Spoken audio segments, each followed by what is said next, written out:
Hello, everybody, and welcome to Virtual Bourbon. My name is Steve Akley. We've got a great event tonight. This is the second part of our two-part series dedicated to single malts.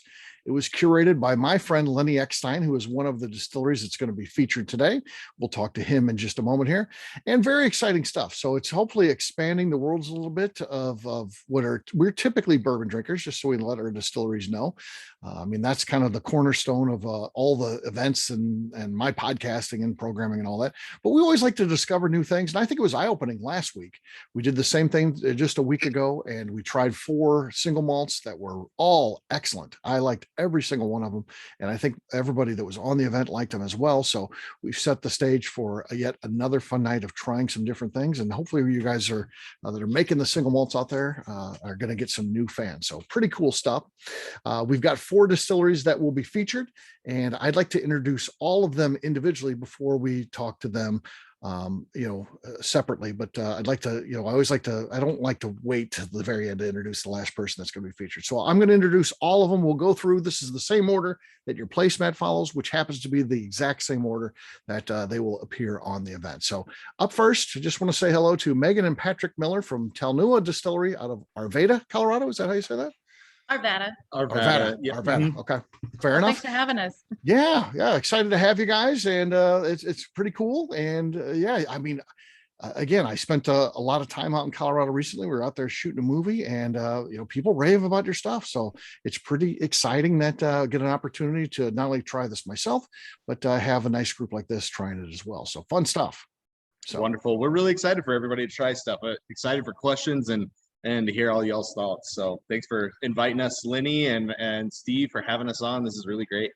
Absolutely. All right, we'll talk to you guys in just a minute. I want to follow up with my next introduction. That's with Craig Engelhorn of Spirit Hound out of Lyons, Colorado. Hey, Craig, how you doing, man? I'm doing great. It's a hot day here, but we're surviving it. Yeah, it's kind of hot everywhere right now. I mean, but I mean, not just summertime hot, like brutally hot. So yeah, we're dealing with a lot of that. I live in St. Louis, and I walked out today. It's one of those where you walk outside. I'm out there at 6 o'clock in the morning. It's already bad. I'm like, this is not a good start to a day. So yeah, so I get it. And but yeah, we'll get through this, and we'll have some fun tonight, blowing off some steam by drinking some good whiskey. So we'll talk to you in just a little bit. All right, Craig? Thank you. All right, next up is our my fellow master of ceremonies here, Mr. Lenny Eckstein of Deerhammer Distilling out of Buena, Vista, Colorado. Hey, Lenny, what's going on, man? Not too much. I'm currently out of southern British Columbia at the moment. Okay. But yeah, Steve, thanks for giving me the opportunity to kind of curate this selection of American single malts.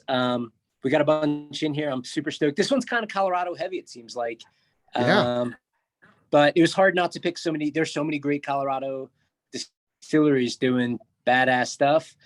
And I was pretty stoked that, Wiggly Bridge jumped on board as well from Maine, where I've been spending a lot of time. So stoked this all came together, and I think we got some good stuff in front of us.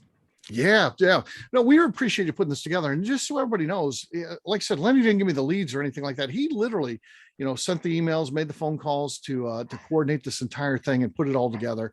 I'm used to have to do all this stuff myself. So it was nice to have someone do this and say, hey, I want to take the lead. I'm like, can I help you? You want me to do that? And really, he's got a business to run, and he's got a wife and family. So, appreciate him taking some time out of his schedule to put together these 2 great events. So Lenny, thank you for that. And we'll talk to you in just a little bit too. Okay.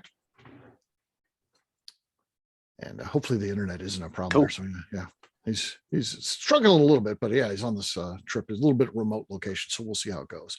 Next up is David Woods of Wiggly Bridge, and I've known he and his father for quite a while, and got to meet him recently, which is cool. So it's nice when you know someone from the internet, but actually meet those folks that are out of York, Maine, and was actually up at Lenny's place, and we drove over to the distillery. So David, how you doing, man? Good. How are you tonight? Good. Your dad can't be here tonight, or is he coming on later? Or he is currently on an airplane. He was trying to get the Wi-Fi working so we could log in and connect to all the fellow passengers. So I think it's a a good thing that didn't happen. I don't think he wants to do that either. He brought little sample bottles and everything. So he did he? Okay. Didn't have enough to share. Yeah, we'll be fine with just you. So this will be good. And obviously you guys are doing some really good things. Got to try, a lot of your different whiskeys while we're up there. So I'm pretty excited about what we have to offer the group tonight. And yeah, if you find yourself in Maine, make it a point to get out to, York and see what's going on at Wiggly Bridge. So we'll talk to you in just a few minutes. Okay, buddy? Sounds good. All right. With that, I'd like to turn it over here and go back to the first folks that we introduced, Meagan and Patrick Miller. Hey guys, how's it going? Wonderful. Wonderful. Yeah, that's nice. So tell us a little bit about your distillery. How long have you guys been doing this? Well, so we officially started distilling at the very beginning of 2018, January 2018. Then we opened St. Patrick's Day of 2019. Okay. So then, of course, our anniversary, 1-year anniversary party was on the COVID's first birthday, and so that was a fun time where we had a very limited party, and then we kind of went into shutdown after that. So kind of a young distillery here, just came out with our first 4-year-old stuff, which we're super excited about. And this batch tonight is kind of exciting for us to share with you, because this is batch 1. You have the OG batch of this Virgin American White Oak. So kind of just getting up and getting going with some of this 3-4-year-old whiskey that has just come of age here at the distillery. Nice. So what did you guys do before you got into the distilling business then? We were both in oil and gas, actually. I was an environmental regulatory government affairs person, and Patrick was a chemist and data analyst. So how does it lead to this? Is it just like, it's just a job that you found you didn't have the passion for, and you're like, well, let's make some whiskey? Or how does it come about you get into the distilling biz? It's really interesting. I think for both Meagan and I, I definitely was not one of those kind of like, I'm disgruntled. I hate this job. I'm out of here. We're going to go into the mountains and make whiskey. Right. Right. This was, for me, if you kind of follow oil and gas prices or the landscape at all, in 2014, oil went from like $110 a barrel down to $40 or less in about 6 months. Mm-hmm. And my company that I was working for, Newfield Exploration, was a regional office, and their headquarters are in the Woodlands in Houston. So except for their international offices, all U.S. regional land offices kind of consolidated back to the headquarters. Well, as Meagan kind of pointed out, she had a really great job with a company here whose headquarters were here in Denver. If we were going to stay with my company, we were going to move. And so it was like, well, one of us is going to be looking for a job. And right now, oil and gas is not the hot place to be. And Houston is where most of the talent is, right? So, right. And Colorado's really home. We've really built a home here. And so we kind of jokingly, Meagan sent Breckenridge Distillery used to put on, I think it was called a practical distillation startup course to help younger distillers kind of get into the industry. It was both whiskey making, but also kind of all the ins and outs of the taxes and the production accounting and running a tasting room, all that kind of stuff. So I spent a week up in Breckenridge, boohoo, making whiskey with those guys, kind of enjoying, really seeing if we wanted to pursue this single pot still whiskey, because in 2011 on our honeymoon in Ireland, we were watching the Rugby World Cup. It was September 11th, actually. It was the 10th anniversary. And we were in a pub. It was USA versus Ireland. It was on early in the morning because the games were actually on in New Zealand. And in walked the first bottles of Redbreast, 12-year-old, that has been our muse of kind of starting this single pot still distillery. So a few years later, when we had an opportunity to really kind of do a self-reflection and say, hey, what are we going to do here moving forward with the situation we're in, I decided to leave oil and gas and started working for Stranahan's and then distilling at the house to come up with all of our recipes. So it was kind of one thing led to another. I'm super thankful that prices dropped that the way they did, because it's kind of led us to our life's passion. Yeah. So Patrick, as you're doing that, as you're working for Stranahan's, are you in your mind thinking, okay, this is my new career, this is what I'm doing? Or are you the whole time thinking, I'm just doing this in the stopgap till I can open my own distillery? So a little bit of both. Uh-huh. When we first started, there wasn't a lot of information about what single pot still is and how it was made. And so when I first started, it was like, I think I want to be in the industry. But really the dream was always, can we figure it out? Right. And Right. I'm one of those people that I really like to be trained in something. I was not the brave soul that's like, we're getting a still and we're going to fire it up and figure it out along the way. So I went to Stranahan's to kind of learn how to commercially make single malt, moving barley around and kind of doing that on a commercial scale while we totally legally distilled at the house, and started our own recipes. And honestly, the guys were great because they tell you right to your face if you're making good juice or not. Right. And so it was a tough crowd to kind of get in front of and bounce ideas off of. And they kind of thought we were crazy because I'd work all week, distill all week, or work the night shift there, and then go home on the weekend, run batches of single pot still at the house, and then go back work again and have the guys taste it. So yeah, it was definitely always at the forefront of our mind that we wanted to create this style. Okay. One of the things, if you go into a liquor store and somebody just grabs a handle of Jim Beam and leaves, this is not the audience I'm talking about, but the people that listen to my podcast or come on events like this, they are true, whiskey fans. These are this is your tribe here. These are the people that you want to talk to. So,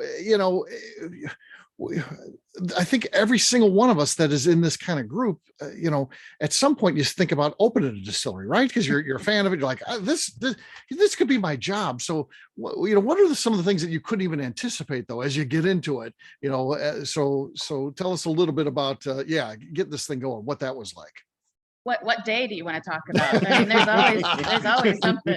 It's still that way, right? Yeah, exactly. Every day is a learning experience from some aspect of one way or another, but really a lot of our upstart was really serendipitous for us. The biggest one being our business partner Robert, who owns this building, and there was a distillery in this location before we moved here, and he walked into Stranahan's one day because they kind of went out of business, and so he was looking for either another distillery to move in or somebody to take over like the lease or buy some of the equipment. And Patrick was at work, just happened to be the one talking to him. He's like, I'm going to call you after I get off of work because I know somebody. And obviously it was us, but Robert is probably the most serendipitous thing that has happened to us in this. Yeah, and you have wins and losses, right? Things that and you don't know. You're starting a brand, you're entering a market where there's already people with commercial interest in that space, right? So trademarking, brand identification, all the things that go along with running a business that has absolutely nothing to do with distillation, right? It's really honing skills to be good at all kinds of different things. And when you're not good, find the right people. And when you're in a bind, being able to figure your way out of it, because honestly it's kind of can be lonely when you're trying to figure this stuff out, and there are just gonna be a lot of hurdles, and you always need way more money than you think you're gonna need. Right. Get more money, take what you think and then double that, and then you'll be close. Then you'll be halfway there. Yeah. Yeah. So is the toughest thing the artistry? Because I view part of distilling as there's science involved, but you can learn those things, and there's processes, and in some ways part of distilling is almost like baking. I mean, you're cooking with your distills, you can look at that and of course the ingredients that your mash is your ingredients in cooking, but there's this artistry that comes into making really great whiskey. And is that something that you probably spend your whole life learning, I would guess, right? I don't think that ever stops. I think you hit it on the head. I think it's a lot more like baking than cooking. Right. There are kind of prescriptions and ingredients you can always play around with, but when you're really trying to hone in a repeatable recipe of any kind, you want to be a little bit more precise than just kind of a dash of salt and I don't know, we'll throw some of this in and see what happens, right? That's, you always doing that on the experimental side. You know, kind of there's so many wild cards that we're dealt, whether it's seasonal grain, changes in water, barrel types, right? There's so many things that can be variables if you can get really good at certain parts. And that's at least what we're doing here, because we're really trying to hone in a sophisticated recipe, and that is a little bit less kind of wild and free than some other distillers might take, or brewers. But I think at the end of the day, you know, you're really looking at developing great recipes. You try things, you wait 3, 4, 5 years, you find out if that worked or not, and then you sometimes go back to the drawing board. I just think for passionate distillers, part of the fun is being able to change a little bit. You know, we're not Jameson that makes an amazingly repeatable product year after year, that's recognizable globally. Some of, I think, where we are, the fun is getting to nudge batches here and there and change things and dump things that ultimately we, you know, didn't care for or weren't up to snuff. And I think part of the fun with these kind of groups and talking with you guys is that you're along for the ride. I mean, distilleries, I think under 20 years old, are still figuring stuff out every day. Right. There's always new stuff to experiment, new things coming out into the market. We're in an information age of whiskey that we all are privy to now, that there's a cool ideas happening, and it's like, man, maybe we should try that and try to apply that to our process. So there's just a lot of great stuff out right now. And yeah, hopefully we end up with really cool dynamic recipes for all of you to try. Yeah, let's go ahead. If you haven't done so already, pour your whiskey from sample number 1, get that in the glass, and we'll start nosing that. We like to do and share nosing and tasting notes. As the group's working on that, Patrick, what can you tell us about this whiskey? What should we expect from what you've created here? So I'll give you, so we're kind of we're sneaking into the single malt crowd tonight, because this is not all malted barley. We are a single pot still. So what that really means is we self-govern by what is known as the Irish Whiskey Technical File, a great document. It's a not a super long document. There's actually history baked into it, which is really interesting because that doesn't oftentimes happen in US legal documentation. But in Ireland, we self-govern by their whiskey making practices that dictate what single pot still is in Ireland. So the first major rule I'll hit you with is malted and unmalted barley. You have to have a minimum of 30% unmalted barley and a minimum of 30% malted barley. You can use currently up to 5% other cereals, corn, wheat, rye, oats. However, this whiskey that you'll taste is 50% malted barley, 50% unmalted raw barley. We also do wort separated fermentation, so off grain fermentation. We have stainless steel fermenters, so we boil our wort that we make at our brewing process. That wort, that sugary barley tea, is the only thing that we ferment. We ferment in stainless steel closed loop fermenters, so they are cleaned and sanitized with boiled wort going into that cleaned and sanitized vessel. We pitch our yeast, which is from the oldest stout producing brewery in Ireland, and is cloned here locally for us at Inland Island. And then it is distilled in copper pot stills. This must be made only in unobstructed copper pot stills. So in Ireland, no pot column hybrids, no columns kind of involved. If you really know pot still whiskey, you can use a column to redistill your lees, but otherwise you have to have unobstructed pot stills. And then we apply that Irish triple distillation. One thing that unmalted barley, that raw barley, gives you is a really spicy context to it, a nice white peppery note that I think you'll find on the tongue when we sip here in a minute.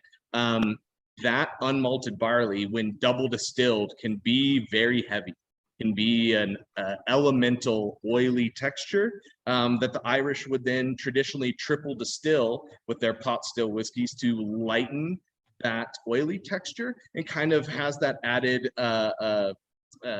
context of kind of rounding out some of the sharpness every time you distill, right? You're kind of refining that more and more. The interesting thing is that oily, dense texture from the unmalted barley doesn't really push it to an extraordinarily light end of the spectrum. I think you guys will feel here a lot of mouthfeel coming from this triple distillation. You're getting a lot of orange. I'm seeing a lot of Pillsbury orange rolls, orange candy orange slices, orange dreamsicle a couple times are in there.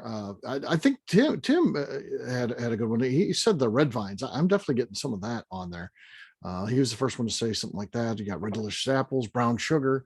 I'm getting sort of like a vanilla cream, but somebody said vanilla sugar cookies. So maybe that's it. But yeah, there's a lot. Yeah, we get a lot of that kind of little bit of that cream soda, which bridges that like orange cream soda kind of sliced nuttiness to it, a little like some sliced almonds on the lighter end of the nose as well. Candied nuts oftentimes comes through. We also cut our whiskey relatively low into the tails at about 70 proof. And so we have a fairly tailsy whiskey as well. We make a decently heavy heads cut to eliminate some of those kind of early notes that don't pair as well with pot still, but it really does start to shine at the end of the run. Let's try this thing. So cheers, gang. Cheers. Plancha.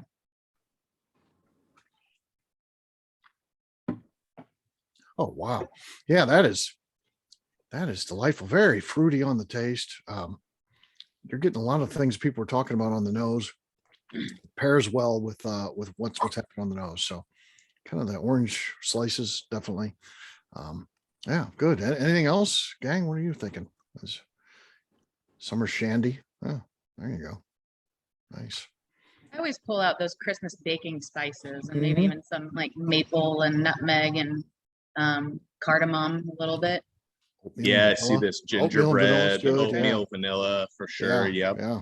When we were distilling at home, our house, it smelled so good. It's like gingerbread, like we were baking, and miss that scent. I miss our house always smelling like that nice roastiness. And you hit it. I see Keith like a little smoke. Any smokiness that you're getting likely on ours is definitely coming from those charred virgin American white oak casks, right? So we use char number 2. And so there's always a little bit of that char element that's going to come through. One of the things that we love about this whiskey in particular, and why we chose this of our line to share with you guys, is it's really a marriage of heritage, where it's distilled like a triple distilled single pot still whiskey would be in Ireland, but it's aged like an American bourbon, charred virgin American white oak. So it has kind of that aging heritage of the United States that's kind of part of our culinary experience here, and then that triple distillation. Very nice. Well, we're off to a great start. Thanks a lot for sharing an excellent one to get us going. And please stick around. We'll have an open Q&A at the end with everybody can ask questions. Okay. Can't wait. Thank you. Yeah. All right. Next up is Craig Engelhorn. And again, he's with Spirit Hound. Hey, Craig, how you doing tonight? Doing great. And that was super fun. I love Meagan and Patrick. I love what they do. So this is fun for me. Yeah. Nice job, guys. Tell us a little bit about how you got going in this business. I have a little bit of a beverage alcohol background. I went to engineering school. I, got a job at Bell Laboratories with a whole bunch of really smart people, and was lucky to move to Colorado, and was a home brewer, and moved to this little town called Lyons. There's a restaurant there called Oscar Blues, and used to kind of help the owner, his name's Dale Katechis, so help him get his restaurant started and fix things that were broken and whatnot. I was Mr. Mom at the time, so I had some time on my hands. And ultimately, I convinced him to start a brewery. So I was the original brewer for the Oscar Blues Brewery, if any of you all are familiar with that world. And was their original brewer for the first 4 years of their operation, which was way back in 1998 up to 2002. While I was there, I really wanted to start a distillery with the brewery. And as you all know, that's pretty early for a Colorado distillery. Sure, yeah. I called the state, and they just, easiest thing I can say is in 15 minutes on the phone with the Liquor Enforcement Division, they sucked all of the fun out of the entire. Which they do, right? That's yeah. not surprising. And so I did some things in between Oscar Blues and Spirit Hound. Ultimately, I got a chance with some guys in town that wanted to make whiskey. And I feel like I got a chance to graduate from beer to whiskey. Having the knowledge of fermentation from my brewing days is invaluable. And like Meagan and Patrick, we do stainless steel, sanitary fermentation. And we're doing a double distillation, not a triple distillation, but anyway. Yeah. So, and once you got the place going, how long did it take you to did you have to build this out? Tell us a little bit about the distillery itself, or did you buy another location? How did you get going with this thing? Yep, we bought a location. Okay. I built the stills, 150-gallon pot still for our spirit still, and we have an 800-gallon pot still for our stripping still, our first distillation, made out of cobbled up pieces. The spirit still is kind of cool looking. The stripper is very industrial, and then we have a small brew house. We installed all this equipment 10 years ago. In fact, August 11th of 2012, we brewed our first wash. And got going and filled 6 barrels of whiskey and then added some equipment, and then we got nailed by the infamous floods of 2013. In September of 2013, knocked us on our ass. We pretty much out of commission completely for 3 months, and took about 6 months to really get things going again. So it was kind of a inauspicious start, but through all that, the whiskey came out pretty good, so that helps me. Were you able to, this is an important question, were you able to salvage all the whiskey during this flooding? Amazingly enough, we did. We had 6 barrels. They were on racks.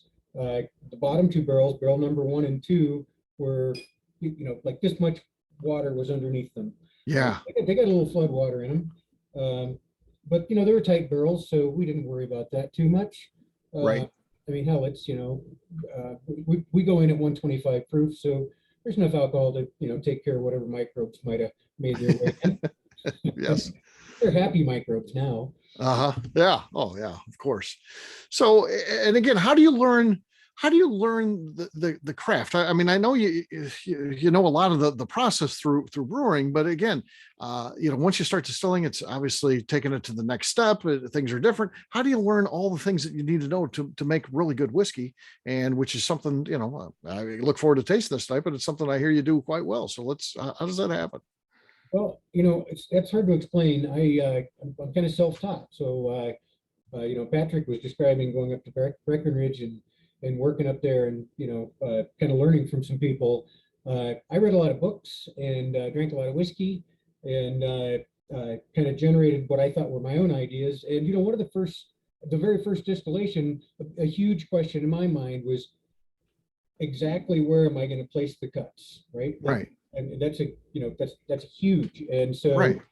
I thought about bringing, Mitch Abate or one of the other brewers or distillers from Colorado up here to kind of go through that first distillation. and I have a bunch of musician friends, and they had just been putting an album together.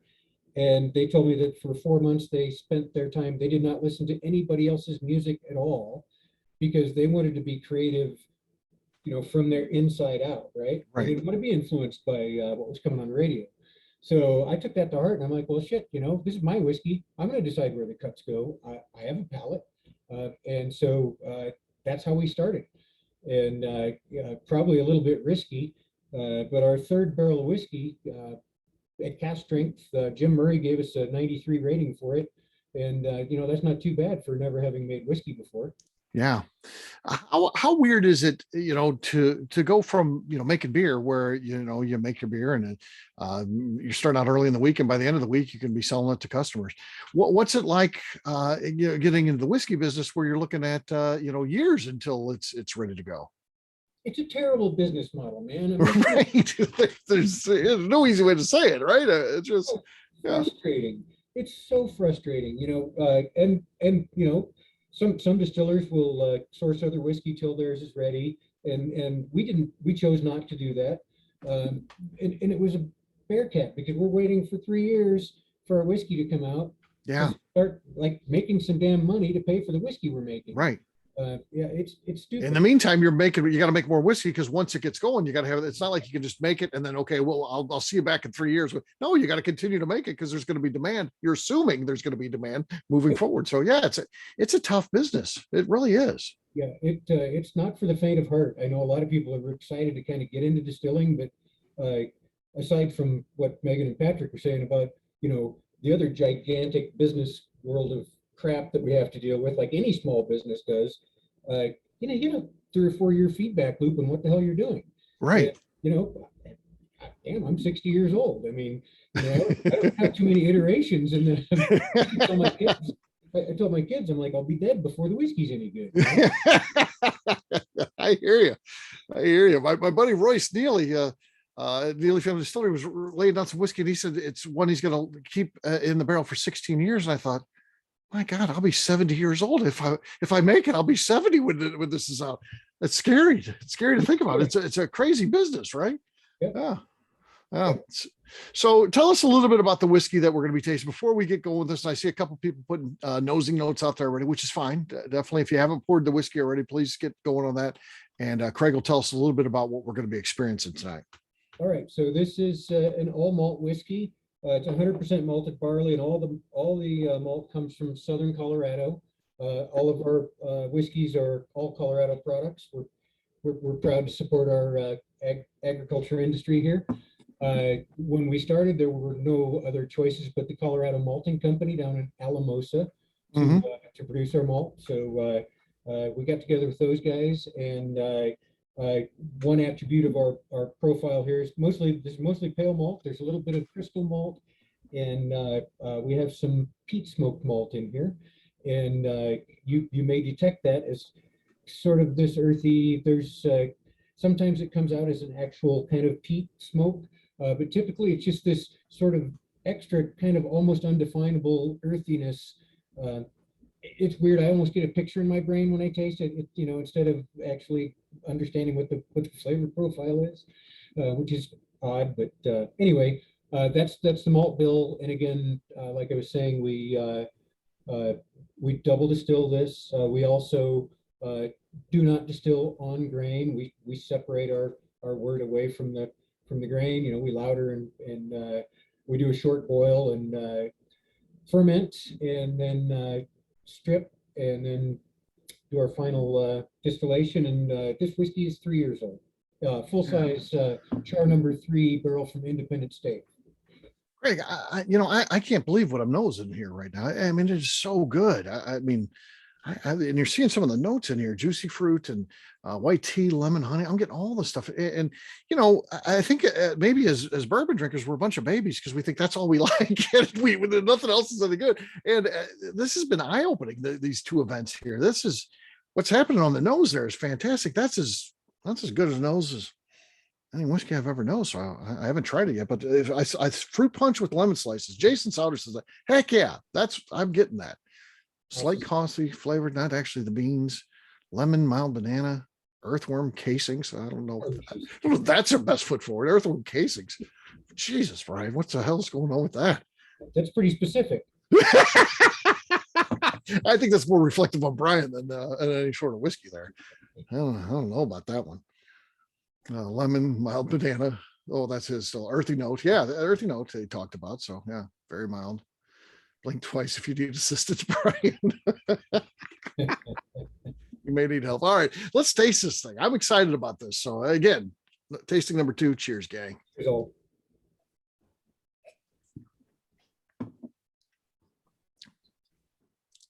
Lenny, you magnificent bastard. You put together such a great event. This is good stuff, Greg.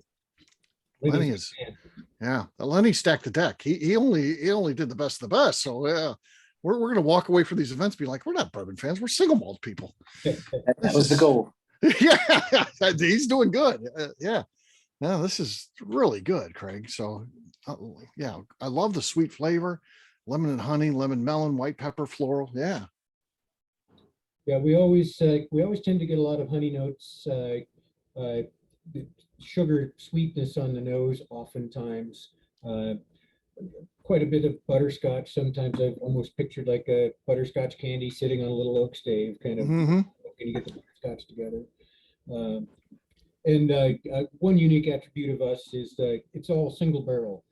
We don't batch anything ever. It on one hand, that's a giant pain in the ass, but on the other hand, it's fun, especially in our tasting room, because we'll supply tasting flights of 4 different barrels, and you can sit down and see the subtle differences. And again, back to what Patrick was saying, we try like heck to be consistent in the process and everything we're doing. We're trying to make the same juice every time, but by golly, it goes into a different barrel. And that barrel might sit in a little different place, and we get different flavors, and it's super fun. Yeah. As we grow, we plan to continue being single barrel exclusively. Yeah, Craig. Yeah, lemon, honey, yeah, more ecto cooler. I see ecto cooler drink box. I don't. They're coming up with some good ones here tonight, which I think is a good thing. When you come up with so many crazy ones, that means there's a lot going on, and that's what I want in my whiskey. I want a lot of different notes. I like them. That's why we tend to say we're bourbon fans, because we like a lot of layering of flavors, and that's certainly been the case with what we experienced last week and the first 2 here tonight. Just great stuff. So, Craig, thank you for being out here tonight and joining us. Please stick around, because I'm sure the audience will have some questions for you at the end. Okay. Awesome. Cheers, guys. Thank you so much. Absolutely. All right. Next up is Lenny Eckstein. And I think many of you know him because he's a regular on our podcasts and stuff like that, but not everybody. So Lenny, if you don't mind, even though a lot of the group knows, if you don't mind, just tell us a little bit about yourself and your distillery, how long you've been doing it, that kind of thing. Yeah, no problem. Well, first of all, can you hear me? I feel like you sound good right now. Okay. You sound good. I moved across the hotel room, so I'm feeling a little better about it. Okay. So yeah, I'm about 1,800 miles into a motorcycle trip, which has nothing to do with Deerhammer, but I'm a little fatigued. So if I say anything stupid or stumble over anything, feel free to correct me. But to the point of Deerhammer, man, we got started in 2010, myself and my wife, Amy, and the whole idea behind it was to go after this to make an American single malt. At the time, it wasn't known, when my wife Amy asked me if it was going to work, I nodded confidently and always spoke to the fact that people were going to eventually care about American single malt. And I feel like they finally are, which is awesome. So I'm really happy with this whole tasting last week's as well. The idea behind Deerhammer, just to put our own fingerprint on what we were doing. I came at it, like Craig, with a bit of a brewing background, and really embraced the use of, the things that I found to be more impactful in process of creating flavors. So, starting with grain selection, not just using commodity grains, but using malted barley, but in particular 2-row, not 6-row. So maybe more flavor just for our base grain. Using crystal malt, which is malt that's kilned. So if you think about, a plain marshmallow versus a toasted marshmallow, chocolate malt that's more darkly kilned or roasted. So think about like coffee beans, things that really impart a lot of flavor. Going with longer fermentations, just doing everything we could do to really impact the flavor. and also try to create everything that's a little left of center. And with American single malt, left of center is easy because we don't even know where center is yet. You know, it's a category that, as a lot of folks on this session know, yet to be defined by the TTB. So there's not a formal definition. So we did our own thing. We go with big flavor in our grain profile and via our fermentation. We pot distill as well as just about everyone on this session. And, you know, we just try to do a lot of things differently to yield big flavors that we really like a lot. Some of our hallmarks, so you'll probably get in this, but really all of our stuff. You know, we're big known for chocolate flavors, some dessert flavors, a lot of baking note flavors via some of the toasted oak barrels we use as the grain bill as well. And yeah, that's Deerhammer. We've been doing it since, I think our first batch I distilled just before, I'd say it was like December 2011. It actually wasn't a legal batch. We didn't have our certificate of occupancy yet, but it was damn close to legal. It was almost legal. Okay. Yeah. So tell us a little bit about, you know, your love for single malts and where we stand on, because they are working on some legislation that will definitely, you know, get it, you know, tied down as to exactly what a single malt is. How close are we having that, do you feel? Oh, I mean, this is me speaking from the bandwagon side because I hate talking to politicians. I'm not interested in that. Yeah, I'm really glad other folks are. But it does sound like it's getting really close. You know, we, like a lot of others, are members of the American Single Malt Whiskey, whatever it's called, coalition, I forgot. But they're doing a great job. And it does sound like this is probably the year that it'll be officially declared. Now, is that the most, you know, landslide thing that's ever happened in American whiskey? Maybe not, but I think it'll catch some attention and we're excited about it. And what I think more than that, what I'm excited about is that when we approach this, you know, I just want to do something different. And Steve, kind of to the earlier part of your question, what I love about American single malt, I mean, I don't know if ever, all the other distillers on this would agree with me. And, you know, I don't know if anyone else on the has an opinion, but I think it's like, man, making rye, making bourbon, it's messy, it's disgusting. I think malt is like, I don't know, it's just a little more sophisticated, classy, less disgusting than working with those sloppy grains when you have to ferment and they spill over. I love lautering. It's just, I don't know, it's a clean, fun process. Mm-hmm. So yeah, I like doing it. And now I'm just, you know, when Deerhammer started, somebody asked me a question the other day. They were like, are you one of the first in Colorado to do American single malt? I hate saying, like, what does being the first mean? Like, that's whatever. But I remember back a couple years ago, I was joking with Owen from Stranahan's. And I was like, well, we were the first to write American single malt on a bottle, at least. But Stranahan's was for sure the first. And we followed up. But my point is. So you're not into being the first, but you do note that. Yeah. So I see how you are. Yeah. That wasn't the point I was getting at. The point is, I think it was. Fast forward all these years, look how much awesome shit is happening. Like in Colorado, look what Talnua is doing, Spirit Hound. I agree. I'm super stoked on what Wiggly Bridge is doing. There's just so much awesome stuff coming to the surface. Dave threw out there. Yeah, Dave threw out, do you want to have that defined? And I say, yeah, absolutely do. I think that really, if you can have, you know, the rules defined, I think it helps out. You know, everybody's like, oh, rum's going to have its moment. Rum won't have its moment because it's not defined. And there's always going to be these crap things that make for a bad experience. This could really help it, I think. And I think the biggest part of it is if in the legislation ends up being you can use a used barrel. I think because of barrel prices these days, every distillery is going to want to jump on board because they're going to get more uses out of those barrels. So I think suddenly everybody's making single malt. And I think it poses a situation where single malt really could have its day. I mean, it's on the upswing anyway, but I think that could really just blow it through the roof, I would think. Don't you, Lenny? Yeah, I do think that's a really good point. And one other thing that I feel is when one would ask, like, do we want it defined? For me, that's an absolute yes. Like, I've always been one that enjoyed the boundaries, so you know the lines to play within. Because if you don't, you know, you're like, wow, where do I start? What can I do? I can do anything. I gotta say, like, I'm not, you know, maybe I am a hater, but I don't like that some folks are putting out something that might be called American single malt, and it's it might be distilled from beer, so it's actually got hops in it, and you don't know it, and you taste something, you're like, whoa, what is that crazy flavor? But you never know, because they call it American single malt, or they might have malted rye in it, which is cool. And I can respect the concept that some people might say it should be all malted grains. But I mean, if you go to any other country and say American single malt, they're going to give you a definition that's damn near spot on to what's being proposed in this country. So I just think, like, let's stick with that. And there's plenty of space to play within the category. Okay. A couple of quick things before we get to the whiskey. We'll get to the nosing. And I see there's already notes in that coming in.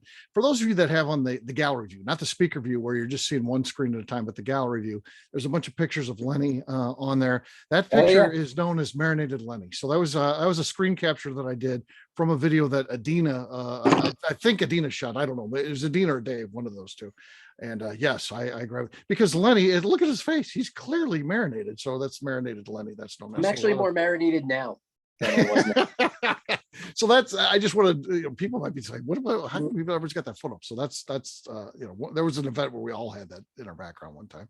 And then the other thing is, for those that do have the speaker view and you get a good view of, because Lenny doesn't have his video on, I've got a shop and we have, Lenny's stuff in there, and I tell people that's me on the label, and they're like, huh, that's pretty cool. It does kind of look like you. I'm like, no, that's me. Can you clarify once and for all, that is me on your label for your Hickory Smoked Corn Whiskey? Yeah, it's you. There's even the Tommy Bahama shirt. Right. It's got a Tommy Bahama shirt. They're like, yeah, that does kind of look like you, man. That's cool. And I'm like, no, it looks kind of looks like me, because it is me. Yeah. The guy that you displaced from the label was pissed. Yeah. Well, that's the same reaction I'll get if I ever get displaced. So yeah. If I get on there one day and it's Dave Ewald's on there or something, or Brian Murphy, I'll be like, what the hell, Lenny? This needs to be me. So I know the feeling. I know the feeling for sure.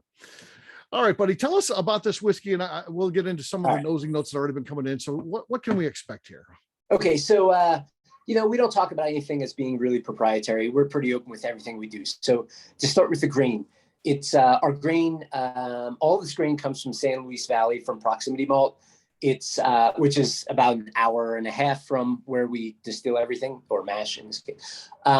It is 80% two-row malt, and just about an even split of chocolate malt, Crystal 45, and Crystal 120. Okay. We mill it, we roller mill, we mash about 150. No enzymes needed because it's all malted barley. Let's see, cool it down. We actually cool down to about 70, go into stainless open fermenters, no cooling. We start at 70. We pitch M1 yeast. We've experimented with, I'd say, at least 20 yeasts. M1, as of a couple of years ago, became our favorite. We say 4-day open ferment.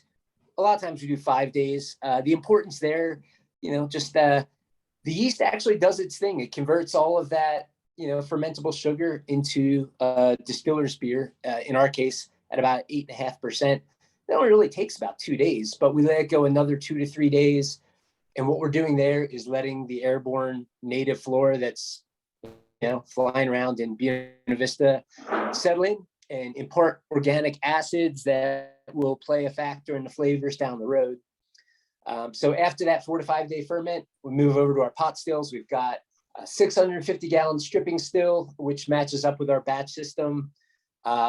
We do one distillation. We move over to our 250 gallon spirit still, which actually is bigger than we need, but sometimes we kind of do weird things where we utilize full volume. And, we run it very slow, big, full flavored stills. They have squat heads, short like me. And we're just going for big flavor. We take narrow cuts, and we, the total culmination of our distillate that we collect is like, I don't know, like 125, 130, maybe at the highest. And we proof it down a good bit before we go into the barrel. We do the low barrel entry proof thing. I think that's a fun factor. Every once in a while we go in high just for the heck of it, but we'll do usually 105 proof going into a 53 gallon heavy toast, number 2 char, new barrel from Independent Stave. And we say on the label, it says minimum 2 years. They're minimum 3.5 years now, but we haven't updated our labels yet. What we're tasting tonight, Steve, I don't remember how old. This is one of your picks. Oh, This is nice. soon to be placed ABV barrel shop. Yes, we're Deerhammer working on pick. all that. So yes, I I've think got it's 3 more like coming in. So yeah, 4.5 years on this one. sweet. And something that's fun that we do, it's I don't know. I think every distillery probably does this, but we go around, taste everything, and like between 2 and 3 years, if anything is extraordinary and like either one of my favorites that I just want a session or one that I want to offer up to an account who might want a single barrel, like Steve, we set it aside and we put one food tasting note on the label of the barrel. This one, a couple years ago, I labeled as peach cobbler. But what's funny is, like, of course, fast forward a couple years and the notes are going to change. Right. So while I do like that a lot of our single barrels pick up some nice fruit notes from those organic acids that are imparted, and we usually get like peach, tangerine, sometimes like a little bit of apple. It varies. This one's changed a bit, and I'm starting to get like more of a desserty note, like almost a I don't know, like a red velvet cake, but there's still some citrus stuff going on. So Yeah, see what's got Chips Ahoy big chocolate, cookies, yeah, for sure. pretzel dough, straw, ginger snap cookies, light coffee, light smoke, dark malt, dark chocolate, marshmallow. Yeah, man, a lot going on there. So let's try it. Let's if you haven't done so already, let's taste this one. Cheers.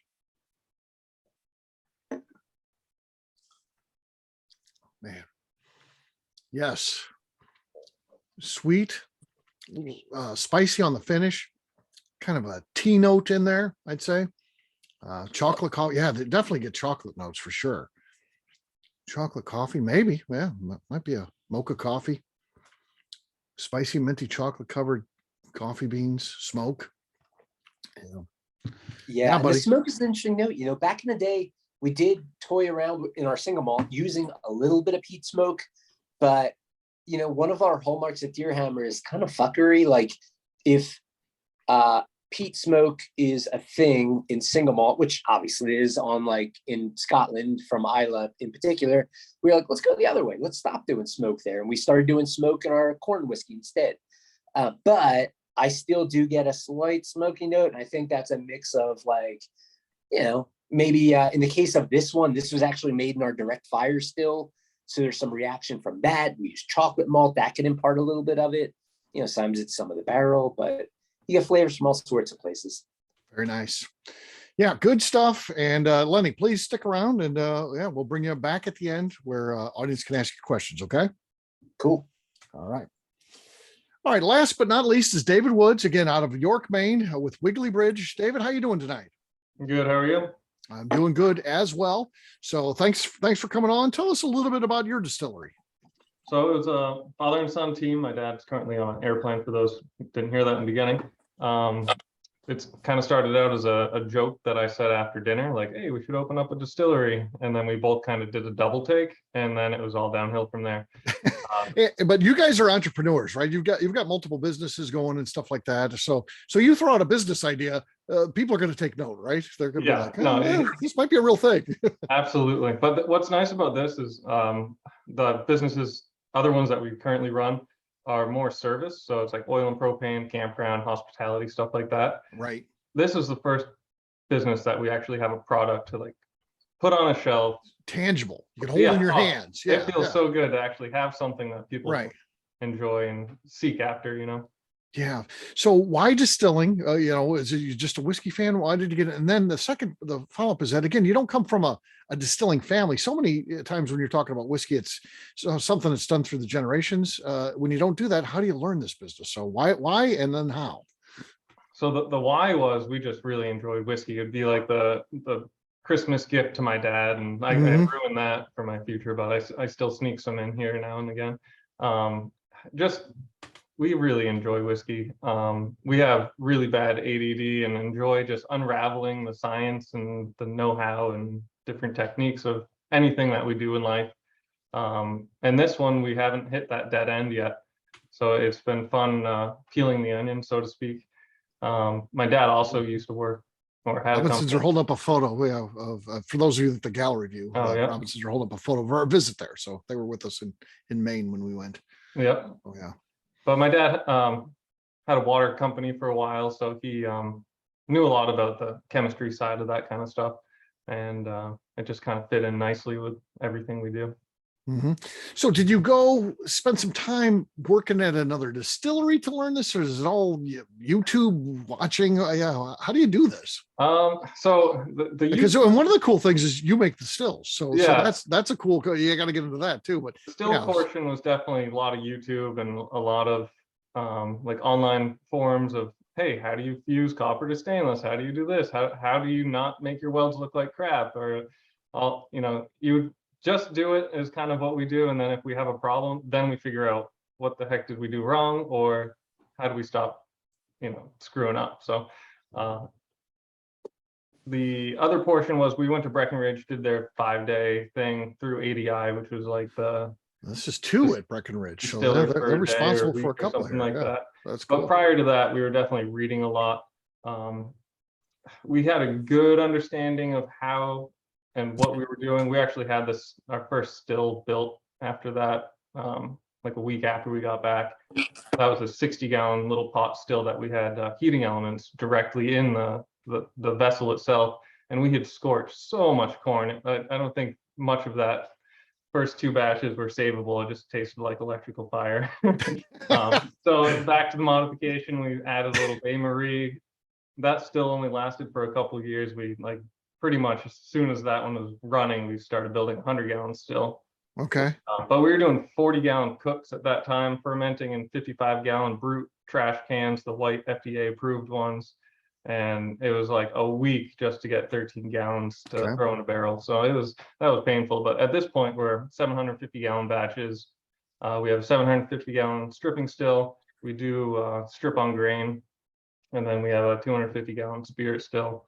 We have open top Cypress fermenters, and we like to do everything kind of old school, kind of like that your grandma's cast iron skillet cooking mentality. Just wipe it down and throw the next meal in there.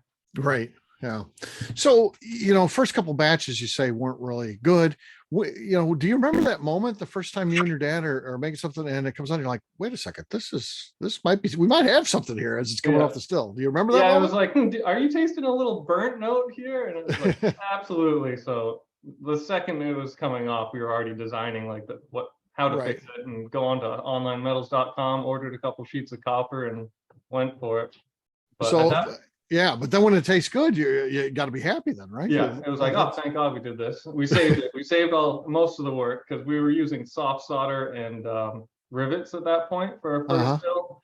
So it's not like welding. You can just cut and weld on another piece. The second you start working on a still that's soft soldered, your joints are all oozing out unless you soak half of it in water, and you had to re-seam everything, and it was just a nightmare. And then once it was actually fused together, the Baie Marie style, it's like we were committed to not messing that up, or it'd have to peel the whole thing out of the tub to work on it. So I don't know, we love it. It was working together with your dad. You can't poo-poo on that at all, you know. Yeah. When's the first time you kind of put it out there for people to buy your product? Do you remember what that was like? And you know, the first people coming into I would assume it's your distillery, first people coming in and doing a tasting and things like that. What's that moment like for you? That was awesome. So in the beginning, we were using 5 and 10-gallon barrels just to get product out there. But for the first year, we were open and just selling like coasters and Glencairn glasses, stuff like that, and we had nothing for them to even taste. Occasionally, we would take like a little shot glass off the still just for them to taste the new make, but it was like, you can't have this yet. So we had a lot of following that liked our stuff that hadn't even had a sip of our finished product yet. But once we finally had, you know, our little bottles on the shelf, I don't know, it was awesome. I loved having that actual tangible item to sell to customers. So yeah. So and tell us about, you know, experimentation and things like that, because I assume I mean you guys are making, you know, traditional bourbon and things. That's the stuff we were trying, your whiskeys like that. So and I understand this was more you know, your single malt was more of an experimental thing that you guys did. So tell us about some of the experiments that you do. Yeah, so my dad has, again, ADHD to the max. But I don't even know if I could put a pile of our batches that are consistently made and inconsistently made. I think the inconsistent batches would like outrank. Then somehow, like with our bourbon, we've been, I think, 8 years of batch to batch. It's still tasting relatively the same, but Right. as far as like hitting temperatures, hitting pitch times, rest times, like he'll be out in the rick house doing something and his timer's going off in the distillery, and it's like, maybe we should go back and check something. Right. So, but as far as experiments going on, we do a lot of wine barrel finishes. There's a winery up in North Conway that will take our ex-agave barrels that were previously ex-rum and ex-bourbon barrels, so it's third use for them, or fourth use. And we'll get them back and we'll finish one of our bourbons in it. And we're really enjoying those, how those are turning out. A lot of berry notes. They do a lot of dessert wines there. So we're getting like a nice sweet fruity finish depending on what they put in there. Yeah. One of their orange pineapple sangria barrels, we ended up resting a gin in there, and that was amazing. That was really good. Yeah. And you guys are getting, you're going through an expansion now too, right? You're going to be expanding production in that. Yeah, we're still waiting on approval from the town, but our production room is really small. That's still workable, but we need storage and a bigger boiler. Right now we're working off like a residential 450,000 BTU boiler that we installed.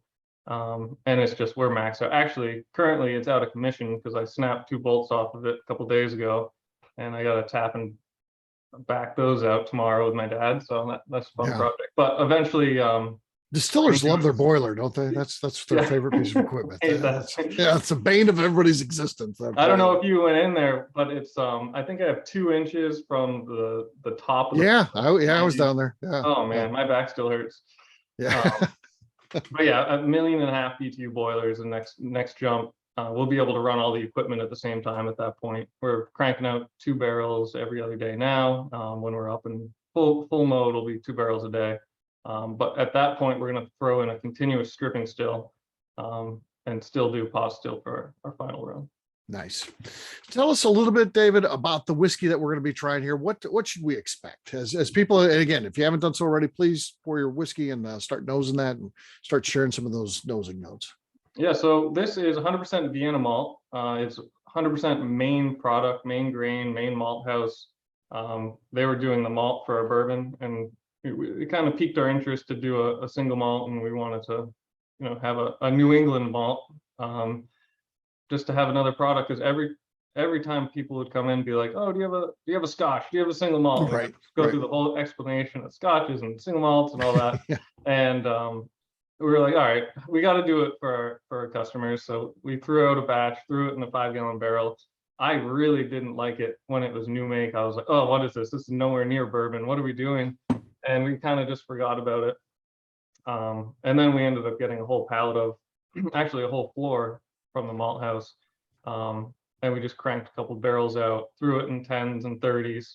And it was tasting pretty good. So we're like, all right, let's revisit this, and did some more and threw some 53s. And that's what this batch is. This is 5.5 years old. And I'm really happy we continue doing it, even though at first I was like, it's not really for me, but it's really growing on me. And actually last week when we did the other 4 distilleries, it's shocking, the quality of spirits and stuff. Country's making. I absolutely love what everyone's doing. So your nosing notes coming in: French toast with powdered sugar and orange zest, buttermilk pancakes, apricots, tangerines, deep flavors to unpack here.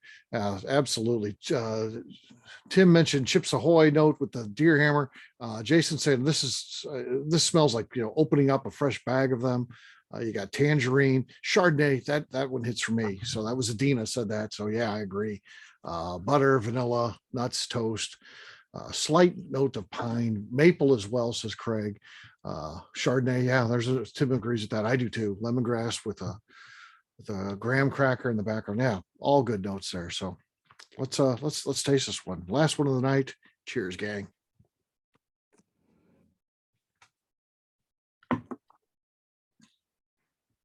Oh yeah, that is really nice. Whiskey Rick is saying pine.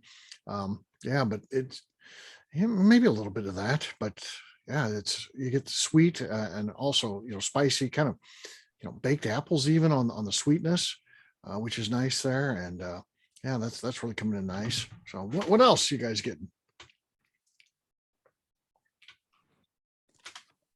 Let's see here. Anything else coming in? Honey Nut Cheerios. Fair enough. I like that. Honey graham cracker, certainly. It's got a nice, warm finish to it. Just, nice throughout. Even a little, there's like a savory note to the spiciness. Maybe it's like a black pepper or something. So that's good. Cinnamon and butter. Yeah, those sweet notes with that little bit of savory. Nice clove. In the new make that we had, one of the notes I didn't like too much was like a really strong menthol-y note. And I've noticed that aging it out, it really transforms kind of into a sweet, maybe the piney notes, but like a kind of a caramelly banana note I get just a touch of. Absolutely. Yeah. So, and this product is this one that you have out now? It's not, we don't even have the glass for it yet. So we were having issues with we keep running out of our bourbon. Right. Like, we have a bottled and bond product, and we are out on the shelves right now. I have 55 gallons proofing down right now. That's 100.03. So that's what we're doing in the next couple of days, is hammering that out, getting it back on the shelves. Right. Yeah. We have the packaging picked out. When you had come up that time, we had pretty much just started rummaging through the single malts. But we have a lot stored up. So as soon as it's on the shelves, it should hang around, hopefully, unless everyone buys it up. So. I don't know it's going to hang around a whole lot. This is some pretty good stuff, my friend. Yeah. So just a joy. Again, David, thank you for bringing this to us tonight. Really good stuff. Congratulations to all four of our distillers, really bringing some excellent whiskey here.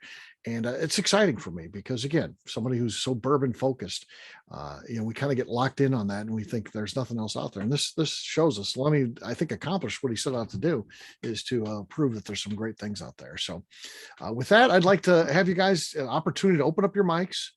Q&A, we do tell our distillers, it's a 90-minute thing. So we got about 20 minutes for questions, which is like what we like to save at the end. So if you have a question, you can throw it out to the group or someone individually. Go ahead. A quick question back on the smoke. Patrick, Lenny, you guys can talk about it. You both have products. How dangerous is it when you're trying to apply that right taste of smoke? Because I can see you go over the edge and maybe you lost the bottle. How do you balance that? I mean, I take a kind of a weird approach. Being a small distillery, so like Deerhammer only makes 1 barrel per day if we're to run every day, but that's our batch size. And sometimes, like, I'm not afraid to go hard in the paint on something, and if it's smoke, so be it. My approach is always to blend down to where I want something to be if I go a little too far. So, I love the single barrel concept, and, what was poured tonight was single barrel of Deerhammer. But, as an example, available soon at the ABV Barrel Shop. St. Louis, that's right. Missouri. I've got like 30 barrels of our first year rye production that I thought was like, they're like almost 7 years old now. And I thought it was a great idea to make a smoked rye until I tried it a few years later. And that's why it's still sitting there. So obviously too hard to paint there. I approached that by, telling my wife and business partner that I screwed up. It happens. It does happen. All right. Thank you. I have never had to tell Meagan that I screwed up. So that's been a cornerstone of our relationship. I am not as brave as Lenny. Never put smoke into the malt side of our process. So we have a peated cask here. And we actually use the cask, but kind of like Lenny, I really like that peaty flavor. I went with Lafroig barrels, right? So kind of one of the kings of peat, went heavy on that. I think you always run the risk of alienating people, but the entire island of Isla is built off of that that premise as well. And so I really think that for me, when we started doing that, it was we had no idea how much smoke we were going to get, how much of that peat influence was really going to impart itself. We do it as mostly at this point a finishing process, so 6 months to a year and a change. And so, but I definitely was kind of like, we need to really like see what we start with. And you know, I think with experimentations, you can always dabble, but you know, you can cut off the extremes pretty easy if you start there first and kind of work yourself into the middle. And honestly, now we kind of went with the Freud, and we've gotten a great reception on it. I don't see any reason to kind of pull away from that. Our triple distillation lends, or kind of gives me a little bit of fear to put peat into that spirit still, because I'm worried that it'll be something that's difficult for us to get out of subsequent batches. And I like having both peaty and non-peaty whiskeys, or smoky rather in this sense. And so for us, you know, that char nature that we get from the Virgin American white oak that lends a little bit of that smoke, that's honestly kind of outside of our purview as far as the cask making process. But definitely when you get into the cooperage world, which is a whole other conversation, the way that barrels are made and charred can be very different on that smoky element side for sure. All right. Other questions? Anything anybody wants to know from the group as a whole, an individual distiller? All right, I asked. Go ahead, Brad. I asked last week if anybody was doing their own malting, and then there was one person that was. I was just curious if anybody was this week, and at any basis or anything. And I also want to say we're 2 weeks in a row and nothing still sucks. Yeah, it's good stuff. Yeah. Yeah. Despite Lenny's sticker that says your single malt sucks, but got sent out to many of you. It was a mixture of the stickers, but yeah.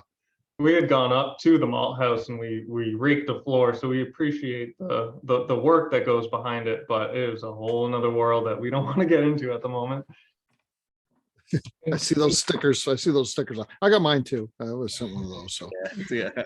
Lenny, this is just like a Lenny fan club here. I feel like you just brought us on to like. yeah, Lenny, he's beloved. You know, and the reasons for that. First of all, he makes great whiskey, which we like. But you know, the bottom line, Lenny is a great guy. I mean, I hate to say when he's on here because it's going to get a big head, but Lenny is a great guy. He really is. So. If you want to see the opposite, like there's a Facebook group and I catch my fair share of shit on there.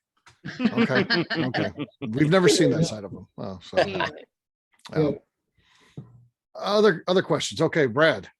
Talnua, how big was your pot still in your house, in your residence?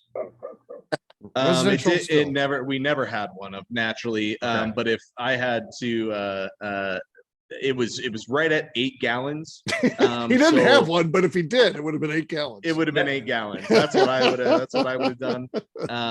Just to be clear, he never had one. Yeah. Specifically from Grainfather. Yeah. Okay.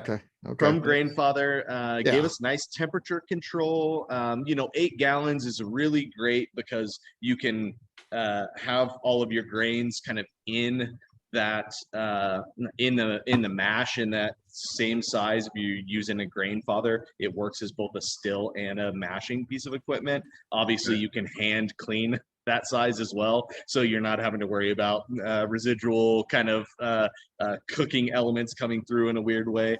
But it allows you to make a full carboy, which is kind of the common home brew brewing size batch, and that, if you're good, will yield you close to a gallon-ish or so, which is a perfect size for barrels that are available online that you can kind of get delivered and whatever. So that's I would never give that advice to anybody. A lot about it for never having done it or anything. So that's so cool. And if you had done it, do you think you would have ever experienced any combustible errors?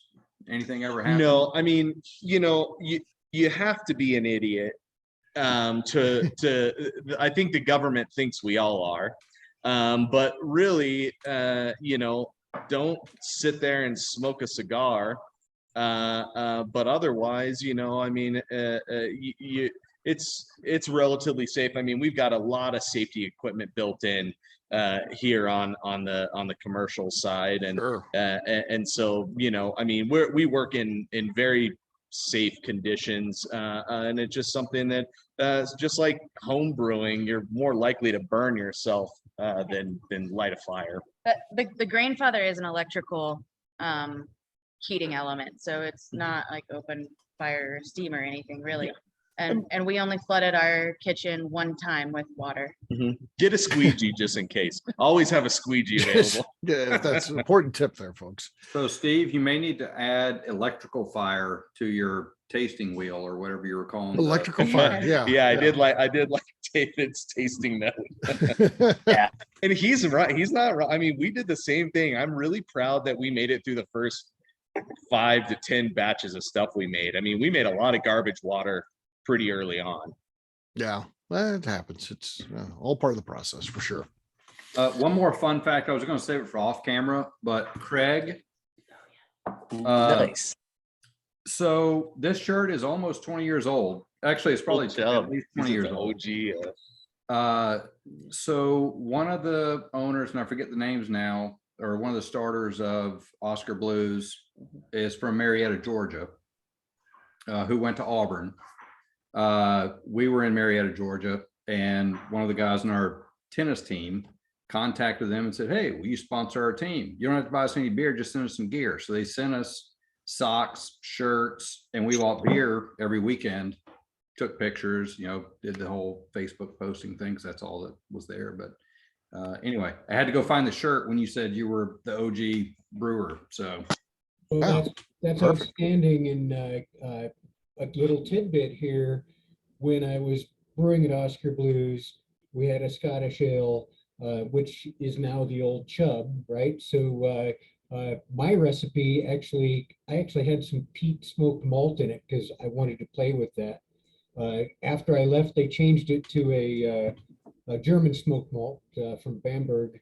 But our malt whiskey, the whiskey you tasted today, is highly based on the recipe that your shirt is representing. nice. Yeah. Well, congratulations to Brad for still being able to fit in a shirt from 20 years ago. That's good. That's an accomplishment right there. So way to go. Perfect. All right. What else? My You guys question is, Jason, go ahead, real buddy. quick, is with Talnua. So you guys just released the world's first bottled and bond single pot still. That's cool. That's cool. Whiskey. Congrats on that. That's awesome. But it also at the Yeah. same time, like all of us know what that is, but legally speaking, those are all gibberish words in America because, like Lenny said, with single malt, that's gibberish in America. But we've got so many people working on the single malt commission to fix that. But you all are still going to be kind of left out on the by yourselves as on a branch with single pot still. Does that give you flexibility, or do you end up having to are you going to have to put a sign on the door that explains the definition so they stop asking you? Yeah, it's a huge education hurdle that we have here. Number one, like a lot of people don't even know what malt is. And so then explaining what unmalted barley is even, a long process. Like our guided tastings are about an hour and a half, and it's literally just, describing the history, why we make this, like why it was almost lost to the world.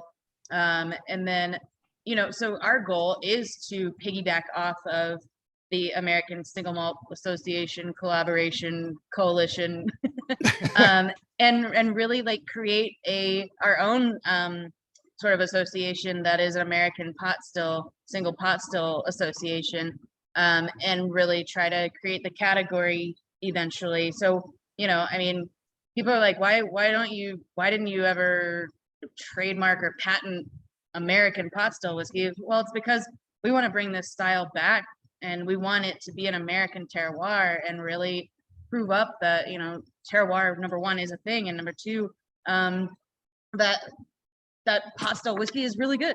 And yeah. And it's a terrible thing that the pot still is is a piece of equipment and a style of whiskey, right? I mean, so you're getting a lot of people, and we get this a ton, was like, oh, I know these guys use a pot still. And you're like, absolutely right. They definitely use a pot still. The pot still is effectively an ancient piece of equipment at this point. And so you have to get people awesome, kind of though. over the hurdles.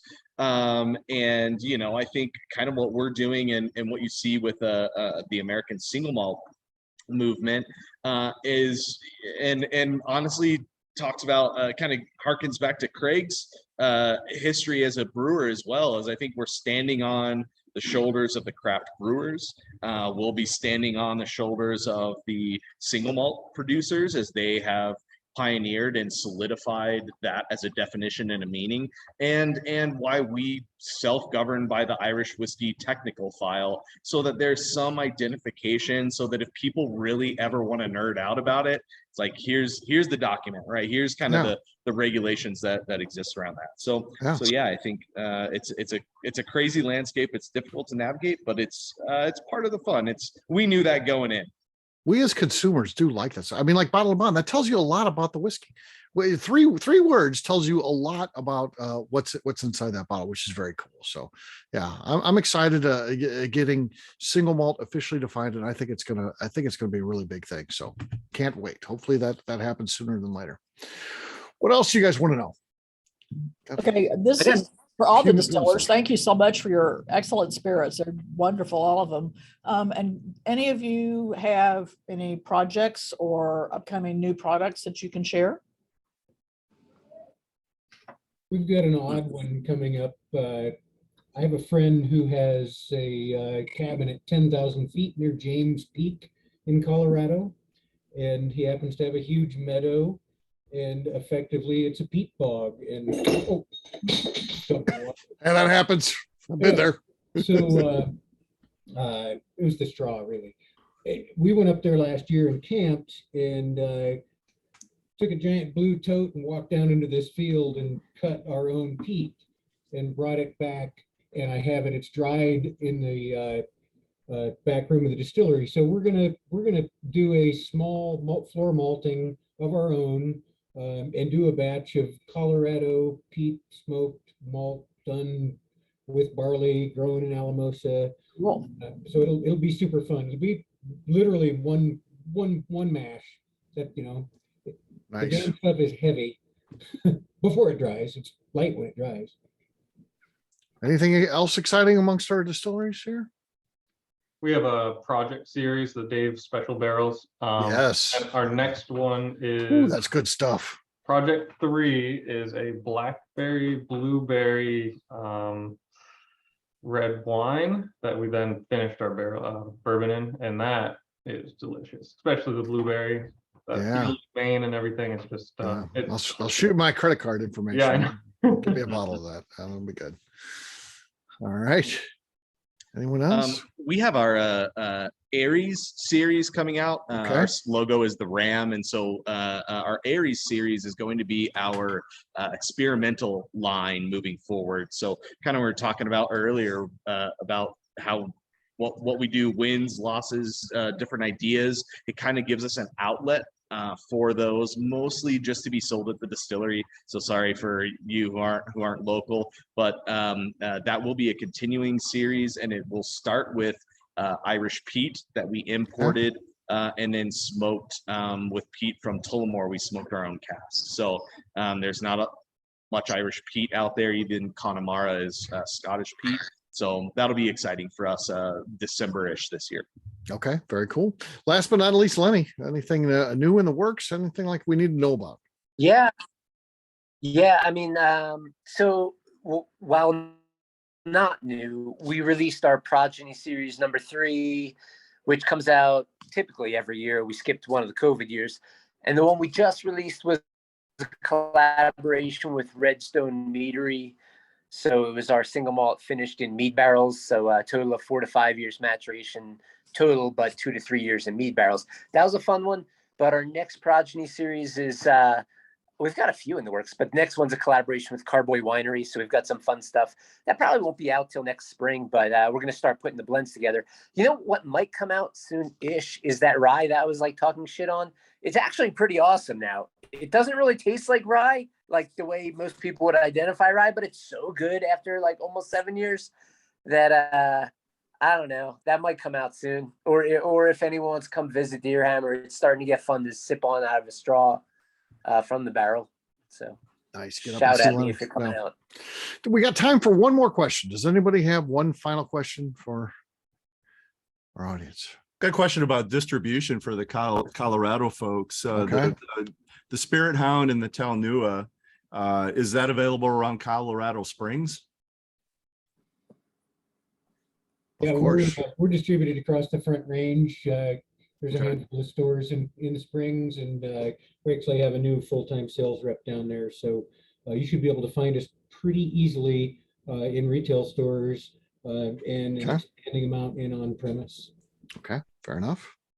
And we are only in 2 accounts in Colorado Springs. One is Coltrane for off-premise, and one is Shame and Regret for on-premise. Shame and regret. Yeah, it's like it's a I really need to go cool to that place. speakeasy. That sounds good. We go Sounds to like the a good Springs place. a lot, so that's why I'm asking. Perfect. cool. Yeah. Or we drive up, Coltrane liquor store. or we just drive up north to find you guys. There you Yeah, go. yeah. Right. It's Come only see like an us. hour away. So Yep. yeah. Yeah. Well, on that note, I want to say thank you to our distiller representatives today. So thank you to Meagan and Patrick, Craig, Lenny, and Dave Woods. Round of applause for all of them. Thank you so much. Great event. A special extra round of applause for Lenny Eckstein, who put all this together. Lenny, Yeah. great job, man. You really Thank you. Great Thanks work. for out of the Thanks, park. Lenny. Yeah, you brought some great friends with you, buddy. So good stuff for sure. Yeah. With that, oh, go ahead. You want some closing notes, sir? No, I was just mumbling. Thank Oh, you, okay. Steve. Absolutely, absolutely. I'm working on our next events. So we're July, August. So it'll be September. So working on that right now. Should have those out soon. I'm waiting for responses from 2 more. So we'll know something very soon, I'm sure, and I'll get that out to everybody and make sure you know all about that, of course. And with that, we'll say goodbye for now. And I'll stick around. You want to talk whiskey, any stuff like that, but of course we tell our distillers we give 90 minutes and it's right 90 minutes on the dot. So thank you. If anyone wants to stick on and just hang around and talk, we can do that, but the official time is over. Bye. Bye. Thank you. Thanks, everyone.